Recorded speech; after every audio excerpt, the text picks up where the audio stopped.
Now it came to pass in the days of Ahasuerus, this is Ahasuerus which reigned from India even unto Ethiopia, over 127 provinces, that in those days when the king Ahasuerus sat on the throne of his kingdom, which was in Shushan the palace, in the 3rd year of his reign, he made a feast unto all his princes and his servants, the power of Persia and Media, the nobles and princes of the provinces being before him, when he showed the riches of his glorious kingdom and the honor of his excellent majesty many days, even 180 days. And when these days were expired, the king made a feast unto all the people that were present in Shushan the palace, both unto great and small, 7 days, in the court of the garden of the king's palace, where were white, green, and blue hangings fastened with cords of fine linen and purple to silver rings and pillars of marble. The beds were of gold and silver upon a pavement of red and blue and white and black marble. And they gave them drink in vessels of gold, the vessels being diverse one from another, and royal wine in abundance, according to the state of the king. And the drinking was according to the law, none did compel, for so the king had appointed to all the officers of his house, that they should do according to every man's pleasure. Also Vashti the queen made a feast for the women in the royal house which belonged to King Ahasuerus.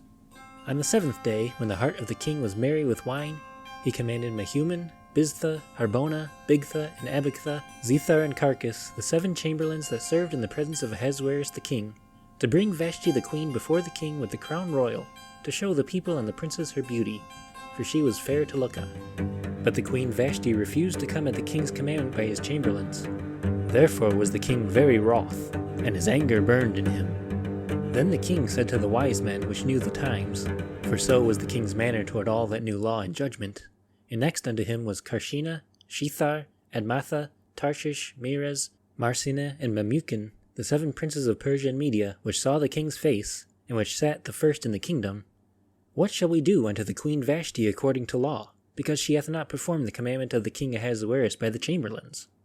And Memucan answered before the king and the princes, Vashti the queen hath not done wrong to the king only, but also to all the princes, and to all the people that are in all the provinces of the king Ahasuerus. For this deed of the queen shall come abroad unto all women, so that they shall despise their husbands in their eyes when it shall be reported, the king Ahasuerus commanded Vashti the queen to be brought in before him, but she came not. Likewise shall the ladies of Persia and Media say this day unto all the king's princes which have heard of the deed of the queen. Thus shall there arise too much contempt and wrath. If it please the king, let there go a royal commandment from him, and let it be written among the laws of the Persians and the Medes, that it be not altered, that Vashti come no more before King Ahasuerus, and let the king give a royal estate unto another that is better than she. And when the king's decree which he shall make shall be published throughout all his empire, for it is great, all the wives shall give to their husbands honor, both to great and small. And the saying pleased the king and the princes, and the king did according to the word of Memucan. For he sent letters into all the king's provinces, and to every province according to the writing thereof, and to every people after their language, that every man should bear rule in his own house, and that it should be published according to the language of every people.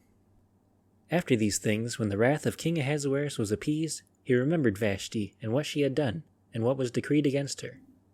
Then said the king's servants that ministered unto him, Let there be fair young virgins sought for the king, and let the king appoint officers in all the provinces of his kingdom, that they may gather together all the fair young virgins unto Shushan the palace, to the house of the women, unto the custody of Hegai the king's chamberlain, keeper of the women. And let their things for purification be given them. And let the maiden which pleaseth the king be queen instead of Vashti. And the thing pleased the king, and he did so. Now in Shushan the palace there was a certain Jew, whose name was Mordecai, the son of Jair, the son of Shimei, the son of Kish, a Benjamite, who had been carried away from Jerusalem with the captivity which had been carried away with Jeconiah king of Judah, whom Nebuchadnezzar the king of Babylon had carried away. And he brought up Hadassah, that is, Esther, his uncle's daughter, for she had neither father nor mother, and the maid was fair and beautiful, whom Mordecai, when her father and mother were dead, took for his own daughter. So it came to pass, when the king's commandment and his decree was heard, and when many maidens were brought together unto Shushan the palace, to the custody of Hegai, that Esther was brought also unto the king's house, to the custody of Hegai, keeper of the women. And the maiden pleased him, and she obtained kindness of him, and he speedily gave her her things for purification, with such things as belonged to her, and 7 maidens which were meet to be given her, out of the king's house. And he preferred her and her maids unto the best place of the house of the women. Esther had not showed her people nor her kindred, for Mordecai had charged her that she should not show it. And Mordecai walked every day before the court of the women's house, to know how Esther did, and what should become of her. Now when every maid's turn was come to go in to King Ahasuerus, after that she had been 12 months according to the manner of the women, for so were the days of their purifications accomplished, to wit, 6 months with oil of myrrh, and 6 months with sweet odors, and with other things for the purifying of the women.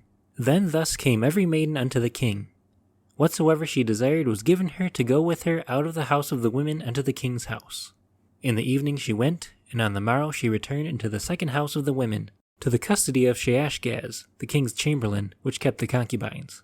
She came in unto the king no more, except the king delighted in her, and that she were called by name.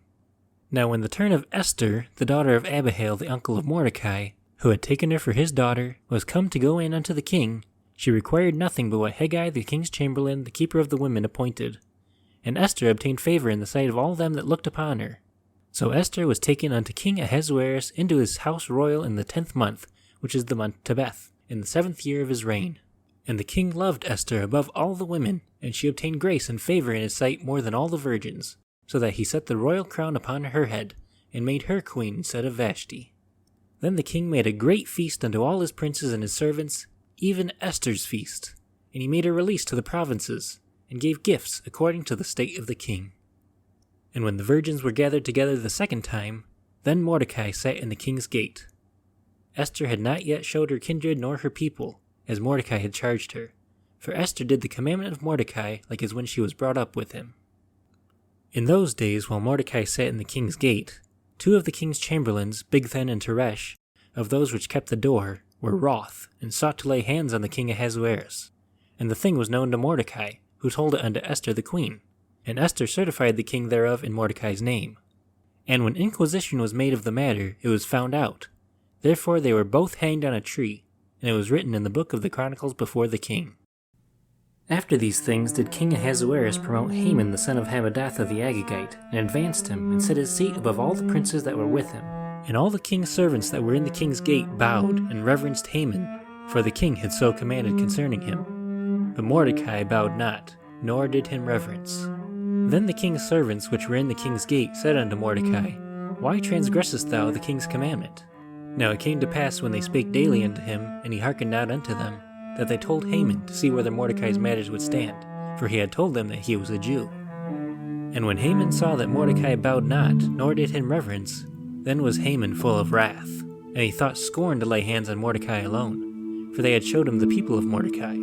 Wherefore Haman sought to destroy all the Jews that were throughout the whole kingdom of Ahasuerus, even the people of Mordecai. In the 1st month, that is the month Nisan, in the 12th year of King Ahasuerus, they cast Pur, that is, the lot, before Haman from day to day, and from month to month, to the 12th month, that is, the month Adar. And Haman said unto King Ahasuerus, There is a certain people scattered abroad and dispersed among the people in all the provinces of thy kingdom, and their laws are diverse from all people, neither keep they the king's laws. Therefore it is not for the king's profit to suffer them. If it please the king, let it be written that they may be destroyed, and I will pay 10,000 talents of silver to the hands of those that have the charge of the business, to bring it into the king's treasuries. And the king took his ring from his hand, and gave it unto Haman the son of Hammedatha the Agagite, the Jews' enemy. And the king said unto Haman, The silver is given to thee, the people also, to do with them as it seemeth good to thee. Then were the king's scribes called on the 13th day of the 1st month, and there was written according to all that Haman had commanded unto the king's lieutenants, and to the governors that were over every province, and to the rulers of every people of every province, according to the writing thereof, and to every people after their language. In the name of King Ahasuerus was it written, and sealed with the king's ring. And the letters were sent by posts into all the king's provinces, to destroy, to kill, and to cause to perish all Jews, both young and old, little children and women, in one day, even upon the 13th day of the 12th month, which is the month Adar, and to take the spoil of them for a prey. The copy of the writing for a commandment to be given in every province was published unto all people, that they should be ready against that day. The posts went out, being hastened by the king's commandment, and the decree was given in Shushan the palace. And the king and Haman sat down to drink, but the city Shushan was perplexed. When Mordecai perceived all that was done, Mordecai rent his clothes, and put on sackcloth with ashes, and went out into the midst of the city, and cried with a loud and bitter cry, and came even before the king's gate, for none might enter into the king's gate clothed with sackcloth.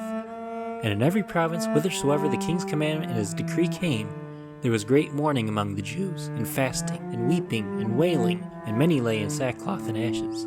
So Esther's maids and her chamberlains came and told it her. Then was the queen exceedingly grieved, and she sent raiment to clothe Mordecai, and to take away his sackcloth from him, but he received it not. Then called Esther for Hathach, one of the king's chamberlains, whom he had appointed to attend upon her, and gave him a commandment to Mordecai to know what it was and why it was. So Hathach went forth to Mordecai into the street of the city, which was before the king's gate. And Mordecai told him of all that had happened unto him, and of the sum of money that Haman had promised to pay to the king's treasuries for the Jews to destroy them. Also he gave him the copy of the writing of the decree that was given at Shushan to destroy them, to show it unto Esther, and to declare it unto her, and to charge her that she should go in unto the king to make supplication unto him, and to make request before him for her people. And Hathach came and told Esther the words of Mordecai. Again Esther spake unto Hathach, and gave him commandment unto Mordecai, All the king's servants and the people of the king's provinces do know that whosoever, whether man or woman, shall come unto the king into the inner court, who is not called, there is one law of his to put him to death, except such to whom the king shall hold out the golden scepter, that he may live. But I have not been called to come in unto the king these 30 days. And they told to Mordecai Esther's words.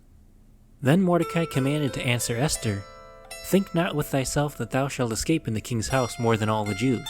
For if thou altogether holdest thy peace at this time, then shall their enlargement and deliverance arise to the Jews from another place. But thou and thy father's house shall be destroyed. And who knoweth whether thou art come to the kingdom for such a time as this? Then Esther bade them return Mordecai this answer. Go, gather together all the Jews that are present in Shushan, and fast ye for me, and neither eat nor drink 3 days, night or day. I also and my maidens will fast likewise, and so will I go in unto the king, which is not according to the law. And if I perish, I perish. So Mordecai went his way, and did according to all that Esther had commanded him. Now it came to pass on the 3rd day, that Esther put on her royal apparel, and stood in the inner court of the king's house, over against the king's house. And the king sat upon his royal throne in the royal house, over against the gate of the house. And it was so, when the king saw Esther the queen, standing in the court, that she obtained favor in his sight. And the king held out to Esther the golden scepter that was in his hand. So Esther drew near, and touched the top of the scepter. Then said the king unto her, What wilt thou, Queen Esther, and what is thy request? It shall be even given thee to the half of the kingdom. And Esther answered, If it seem good unto the king, let the king and Haman come this day unto the banquet that I have prepared for him. Then the king said, Cause Haman to make haste, that he may do as Esther hath said. So the king and Haman came to the banquet that Esther had prepared. And the king said unto Esther at the banquet of wine, What is thy petition, and it shall be granted thee?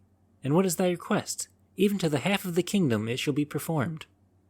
Then answered Esther and said, My petition and my request is, if I have found favor in the sight of the king, and if it please the king to grant my petition, and to perform my request, let the king and Haman come to the banquet that I shall prepare for them, and I will do tomorrow as the king hath said. Then went Haman forth that day joyful and with a glad heart. But when Haman saw Mordecai in the king's gate, that he stood not up nor moved for him, he was full of indignation against Mordecai. Nevertheless Haman refrained himself, and when he came home, he sent and called for his friends, and Zeresh his wife. And Haman told them of the glory of his riches, and the multitude of his children, and all the things wherein the king had promoted him, and how he had advanced him above the princes and servants of the king. Haman said moreover, Yea, Esther the queen did let no man come in with the king unto the banquet that she had prepared but myself, and tomorrow am I invited unto her also with the king. Yet all this availeth me nothing, so long as I see Mordecai the Jew sitting at the king's gate. Then said Zeresh his wife, and all his friends unto him, Let a gallows be made of 50 cubits high, and tomorrow speak thou unto the king that Mordecai may be hanged thereon. Then go thou in merrily with the king unto the banquet. And the thing pleased Haman, and he caused the gallows to be made. On that night could not the king sleep, and he commanded to bring the book of records of the Chronicles, and they were read before the king. And it was found written that Mordecai had told of Bigthana and Teresh, 2 of the king's chamberlains, who sought to lay hand on the king Ahasuerus. And the king said, What honor and dignity hath been done to Mordecai for this? Then said the king's servants that ministered unto him, There is nothing done for him. And the king said, Who is in the court? Now Haman was come into the outward court of the king's house, to speak unto the king to hang Mordecai on the gallows that he had prepared for him. And the king's servant said unto him, Behold, Haman standeth in the court. And the king said, Let him come in. So Haman came in, and the king said unto him, What shall be done unto the man whom the king delighteth to honor? Now Haman thought in his heart, To whom would the king delight to do honor more than to myself?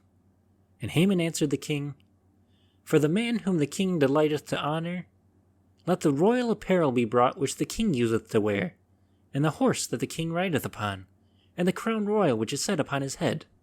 And let this apparel and horse be delivered to the hand of one of the king's most noble princes, that they may array the man withal whom the king delighteth to honor, and bring him on horseback through the street of the city, and proclaim before him, Thus shall it be done to the man whom the king delighteth to honor.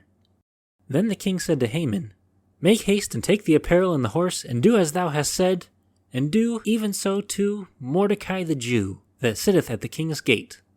Let nothing fail of all that thou hast spoken. Then took Haman the apparel, and the horse, and arrayed Mordecai, and brought him on horseback through the street of the city, and proclaimed before him, Thus shall it be done unto the man whom the king delighteth to honor. And Mordecai came again to the king's gate, but Haman hasted to his house mourning and having his head covered. And Haman told Zeresh his wife and all his friends everything that had befallen him. Then said his wise men and Zeresh his wife unto him, If Mordecai be of the seed of the Jews, before whom thou hast begun to fall, thou shalt not prevail against him, but shalt surely fall before him. And while they were yet talking with him, came the king's chamberlains, and hasted to bring Haman unto the banquet that Esther had prepared.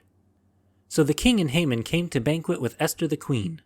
And the king said again unto Esther on the second day at the banquet of wine, What is thy petition, Queen Esther, and it shall be granted thee? And what is thy request, and it shall be performed even to the half of the kingdom? Then Esther the queen answered and said, If I have found favor in thy sight, O king, and if it please the king, let my life be given me at my petition, and my people at my request. For we are sold, I and my people, to be destroyed, to be slain, and to perish. But if we had been sold for bondmen and bondwomen, I had held my tongue, although the enemy could not countervail the king's damage. Then King Ahasuerus answered and said unto Esther the queen, Who is he, and where is he, that durst presume in his heart to do so? And Esther said, The adversary and enemy is this wicked Haman. Then Haman was afraid before the king and the queen. And the king, arising from the banquet of wine in his wrath, went into the palace garden. And Haman stood up to make request for his life to Esther the queen, for he saw that there was evil determined against him by the king. Then the king returned out of the palace garden into the place of the banquet of wine. And Haman was fallen upon the bed whereon Esther was. Then said the king, Will he force the queen also before me in the house? As the word went out of the king's mouth, they covered Haman's face. And Harbona, one of the chamberlains, said before the king, Behold also the gallows 50 cubits high, which Haman had made for Mordecai, who had spoken good for the king, standeth in the house of Haman. Then the king said, Hang him thereon. So they hanged Haman on the gallows that he had prepared for Mordecai. Then was the king's wrath pacified. On that day did the king Ahasuerus give the house of Haman, the Jews' enemy, unto Esther the queen. And Mordecai came before the king, for Esther had told what he was unto her. And the king took off his ring, which he had taken from Haman, and gave it unto Mordecai. And Esther set Mordecai over the house of Haman. And Esther spake yet again before the king, and fell down at his feet, and besought him with tears to put away the mischief of Haman the Agagite, and his device that he had devised against the Jews. Then the king held out the golden scepter toward Esther. So Esther arose and stood before the king, and said, If it please the king, and if I have found favor in his sight, and the thing seem right before the king, and I be pleasing in his eyes, let it be written to reverse the letters devised by Haman the son of Hammedatha the Agagite, which he wrote to destroy the Jews which are in all the king's provinces. For how can I endure to see the evil that shall come unto my people? Or how can I endure to see the destruction of my kindred? Then the king Ahasuerus said unto Esther the queen and to Mordecai the Jew, Behold, I have given Esther the house of Haman, and him they have hanged upon the gallows, because he laid his hand upon the Jews. Write ye also for the Jews as it liketh you in the king's name, and seal it with the king's ring. For the writing which is written in the king's name and sealed with the king's ring may no man reverse. Then were the king's scribes called at that time in the 3rd month, that is, the month Sivan, on the 23 day thereof. And it was written according to all that Mordecai commanded unto the Jews, and to the lieutenants and the deputies and rulers of the provinces which are from India unto Ethiopia, 127 provinces, unto every province according to the writing thereof, and unto every people after their language, and to the Jews according to their writing, and according to their language. And he wrote it in the king Ahasuerus' name, and sealed it with the king's ring, and sent letters by posts on horseback, and riders on mules, camels, and young dromedaries, wherein the king granted the Jews which are in every city to gather themselves together, and to stand for their life, to destroy, to slay, and to cause to perish all the power of the people and province that would assault them, both little ones and women, and to take the spoil of them for a prey. Upon one day in all the provinces of King Ahasuerus, namely upon the 13th day of the 12th month, which is the month Adar. The copy of the writing for a commandment to be given in every province was published unto all people, and that the Jews should be ready against that day to avenge themselves on their enemies. So the posts that rode upon mules and camels went out, being hastened and pressed on by the king's commandment, and the decree was given at Shushan the palace. And Mordecai went out from the presence of the king in royal apparel of blue and white, and with a great crown of gold, and with a garment of fine linen and purple. And the city of Shushan rejoiced and was glad. And the Jews had light and gladness and joy and honor. And in every province and in every city, whithersoever the king's commandment and his decree came, the Jews had joy and gladness, a feast and a good day. And many of the people of the land became Jews, for the fear of the Jews fell upon them. Now in the 12th month, that is the month Adar, on the 13th day of the same, when the king's commandment and his decree drew near to be put in execution, in the day that the enemies of the Jews hoped to have power over them, though it was turned to the contrary that the Jews had rule over them that hated them, the Jews gathered themselves together in their cities throughout all the provinces of the king Ahasuerus to lay hand on such as sought their hurt, and no man could withstand them, for the fear of them fell upon all people. And all the rulers of the provinces, and the lieutenants, and the deputies, and officers of the king helped the Jews, because the fear of Mordecai fell upon them. For Mordecai was great in the king's house, and his fame went out throughout all the provinces, for this man Mordecai waxed greater and greater. Thus the Jews smote all their enemies with the stroke of the sword, and slaughter and destruction, and did what they would unto those that hated them. And in Shushan the palace the Jews slew and destroyed 500 men, and Parshandatha, and Dalphon, and Espatha, and Paratha, and Adaliah, and Aridatha, and Parmashta, and Arisai, and Aridai, and Vajizatha, the 10 sons of Haman the son of Hammedatha, the enemy of the Jews, slew they. But on the spoil laid they not their hand. On that day the number of those that were slain in Shushan the palace was brought before the king. And the king said unto Esther the queen, The Jews have slain and destroyed 500 men in Shushan the palace, and the 10 sons of Haman. What have they done in the rest of the king's provinces? Now what is thy petition, and it shall be granted thee? Or what is thy request further, and it shall be done? Then said Esther, If it please the king, let it be granted to the Jews which are in Shushan to do tomorrow also according unto this day's decree, and let Haman's 10 sons be hanged upon the gallows. And the king commanded it so to be done. And the decree was given at Shushan, and they hanged Haman's 10 sons. For the Jews that were in Shushan gathered themselves together on the 14th day also of the month Adar, and slew 300 men at Shushan. But on the prey they laid not their hand. But the other Jews that were in the king's provinces gathered themselves together, and stood for their lives, and had rest from their enemies, and slew of their foes 75,000. But they laid not their hands on the prey. On the 13th day of the month Adar, and on the 14th day of the same rested they, and made it a day of feasting and gladness. But the Jews that were at Shushan assembled together on the 13th day thereof, and on the 14th thereof, and on the 15th of the same they rested, and made it a day of feasting and gladness.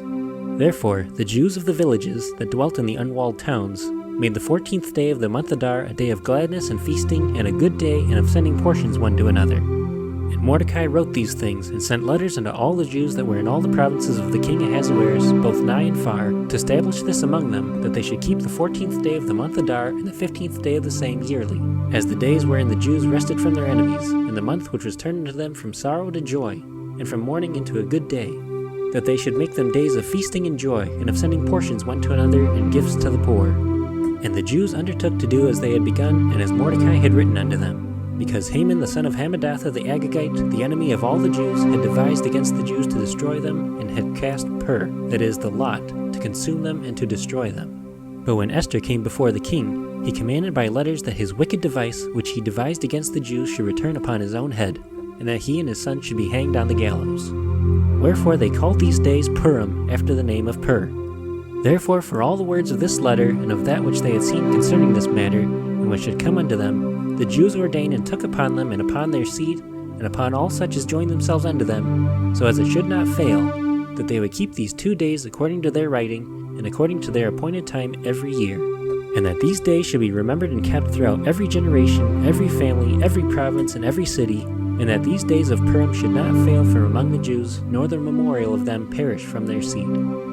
Then Esther the queen, the daughter of Abihail, and Mordecai the Jew, wrote with all authority to confirm this second letter of Purim. And he sent the letters unto all the Jews, to the 127 provinces of the kingdom of Ahasuerus, with words of peace and truth, to confirm these days of Purim in their times appointed, according as Mordecai the Jew and Esther the queen had enjoined them, and as they had decreed for themselves and for their seed the matters of the fasting and their cry. And the decree of Esther confirmed these matters of Purim, and it was written in the book. And the king Ahasuerus laid a tribute upon the land and upon the isles of the sea. And all the acts of his power and of his might, and the declaration of the greatness of Mordecai, whereunto the king advanced him, are they not written in the book of the chronicles of the kings of Media and Persia? For Mordecai the Jew was next unto King Ahasuerus, and great among the Jews, and accepted of the multitude of his brethren, seeking the wealth of his people, and speaking peace to all his seed. Today, there are many traditions associated with Purim, such as silly costumes, parades, excessive drinking, all of which is not commanded in Scripture and misses the meaning of Purim. But what it's really about is an ancient battle between God and Amalek. When Israel came out of Egypt, Amalek came and smote the hindmost of them and all the feeble behind them when they were faint and weary. After Joshua discomfited Amalek and his people with the edge of the sword, the Lord swore that the Lord will have war with Amalek from generation to generation. 400 years later, Saul, the first king of Israel, was to smite Amalek and utterly destroy all they have. But Saul spared Agag, king of the Amalekites, and as a result, about 500 years later, Haman, a descendant of Agag, rose up against the Jews. In every generation, from Haman to Hitler to Hamas, there has always been a spirit of Amalek trying to destroy Israel. But the Lord hath sworn, and the Lord will utterly put out the remembrance of Amalek from under heaven.